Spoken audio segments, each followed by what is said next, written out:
Welcome to the School of Love, the place where miracles are normal.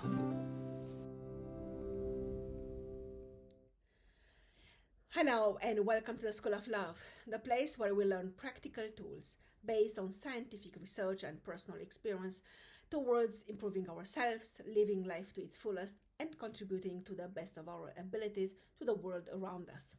I am Dr. Maria Grajdian, and I am a professor of media studies and anthropology at Hiroshima University. In my free time, I am doing my best to guide you in building up a life of contentment, joy, and fulfillment while applying lessons learned in school to overcome the difficulties, challenges, and insecurities of the real world. In today's video, I talk about how to keep in touch with people when we have to move to a different place, and therefore we have to say goodbye to those we love and we care about. This is part of a series titled Things I Have Learned from My Kids. I have been creating this series of videos, Things I Have Learned from My Kids, by recollecting crucial learning moments from my interactions with my children, particularly with my daughter, for reasons which are still unclear to me throughout the years. The series Things I Have Learned from My Kids includes short videos about very pragmatic approaches to quotidian challenges and sadnesses seen from the perspective of my daughter. Of course, there is a specific amount of rationalization and clarification involved in scripting and shooting and editing of the videos, but the main ideas are those shared with me by my kids, and especially by my daughter, when she was somewhere between 4 years old and 7 years old.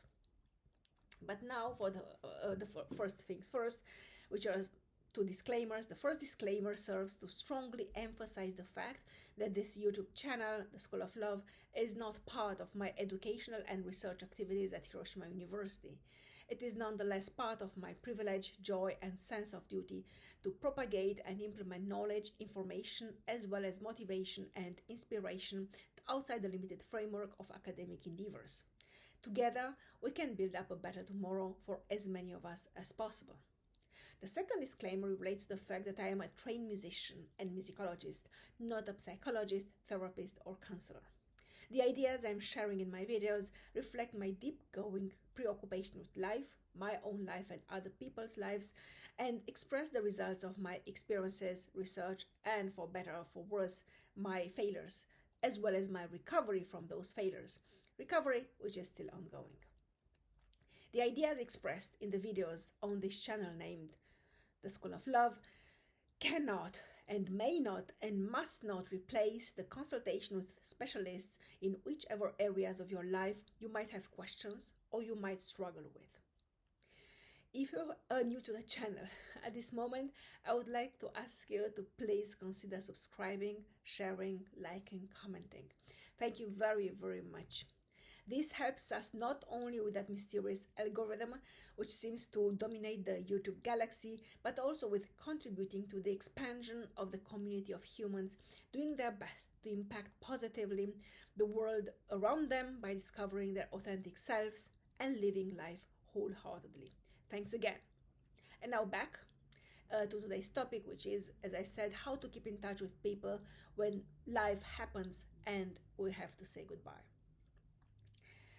So, as mentioned previously, in this series, Things I Have Learned from My Kids, I share, generally speaking, 5 mini ideas which deliver very pragmatic approaches to challenging moments in our lives, which happen to everyone, I would say. Maybe there are people who have lived in the same place where they were born, in the same house, in the same neighborhood, and never moved away. But I believe in today's world, this is rarely the case. Most of us will move at some point outside of the small circle of the community of the home or the community where we were born. I mean, we were born in the hospital, but where we are, have lived our childhood or since our childhood, and we'll move somewhere else. Yeah, and part of why moving away or moving out from our parents' homes is so difficult is that we have to face the fact that we are leaving behind some people who have very treasured people to us, friends, maybe maybe romantic interests, even our families of origin. And part of this, of the sadness, is that we don't want to lose them, and we don't want to be lost by them and for them. And of course, my daughter belonging to this Z generation, which does not know a world without being permanently connected by means of technological mechanism, by means of technology. She's told me back then, when she always realized that I can call anyone anytime I want. She didn't really have a smartphone or a phone yet. And but later on she will tell me that, we can keep in touch, and it's so easy. We can write about ourselves and post interesting things on social media, and we can read and comment on what other people are doing. So, and like this we keep connected. We don't have to talk every day, because people who matter to us, they are there. And she had already discovered back then, like maybe 6-7 years ago, she had already discovered that if you are thinking about someone, that person is probably thinking about you as well. And so the physical act of keeping in touch is actually only an extension of the mental and emotional act of thinking of those persons and keeping them in your mind. And she also said, as a second point, is that we ask questions and read carefully before replying, which is very important.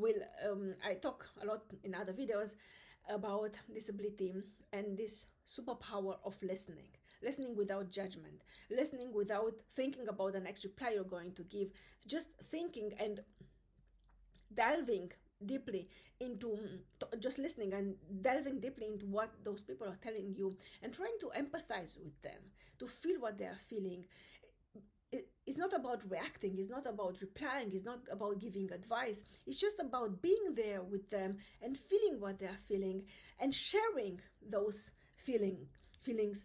Again, it's not about getting dragged into their own drama, if there is a drama. It's not about being drained by their own emotional flows. It's just about being there with them, and of course taking care of one's boundaries. And I remember, like, next point is very important, because many of us grown-ups are not really able to have that level of clarity and to have that level of openness. That she said something like, when the old people we leave behind, the old friends, when they write something about new friends and new experiences and new adventures, we enjoy with them. We do not become jealous. And this is so important. Yeah, it's so important that we understand, even if we go away, it doesn't mean they stop existing or we stop existing. And it naturally means that they will have new experiences, they will have new friends. And the same goes for us. This is number 4.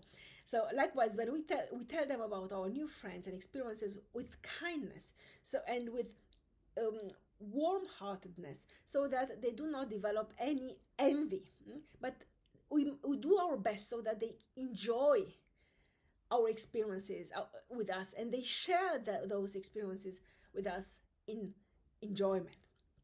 Very powerful ideas, because most of us, we tend to be jealous on the new friends other people are developing or finding, and the friendships other people are developing. And the same goes for other people related to us. When we start talking about new friends, they become jealous, and this in time, this again becomes an issue related to the fact that this is how all friendships actually fall apart mostly. If it's not jealousy, one side or both sides, then it is a sort of resentment, and this necessity to forget and to move on, so that one doesn't linger too much in the past, which is, I would say, wrong. It's very good. Like, if we manage to overcome this tendency to feel excluded only because someone really cared about has new experiences, if we manage to transcend our fear of abandonment, at the end of the day, this is what it amounts to, and then enjoy it with them, then that joy, that sense of joy, that sense of adventure, that sense of openness actually multiplies. and compounds exponentially, and the world becomes a more joyful place. I remember I was very impressed by the way she would put the things, like it's important to, when you tell stories about yourself to people who are not there but they used to be in your life, it's important to do it in a way that it doesn't make them jealous. Your intent is not to brag about your new experience, about your new friends. Your intent is to share something valuable with those who really matter to you. And then, very important, because keeping in touch is one thing, but actually meeting up and creating opportunities to meet and to share beautiful moments together is what is fundamentally important as well. And she told this to me, like, yes, so depending on the ability, or on the parents, for why it might not be able to for us to meet, but as time goes by and we become more independent, we can create opportunities to meet up and to share beautiful moments together and to create new memories. And I must confess, I was swept away by this idea that we can make things happen. We don't have to leave anyone behind as we advance in life. We can find a sense of shared enjoyment even in departures, even in goodbyes, which then transcends the sadness which usually accompanies such experiences. So that would be for today from me in this concern. I hope I have shared with, I have delivered, I have conveyed some useful insights into how to keep in touch with people we care about when life happens and we have to move away. Thank you for joining me, and as always, I am looking forward to welcoming you very soon again. Love and peace to you all.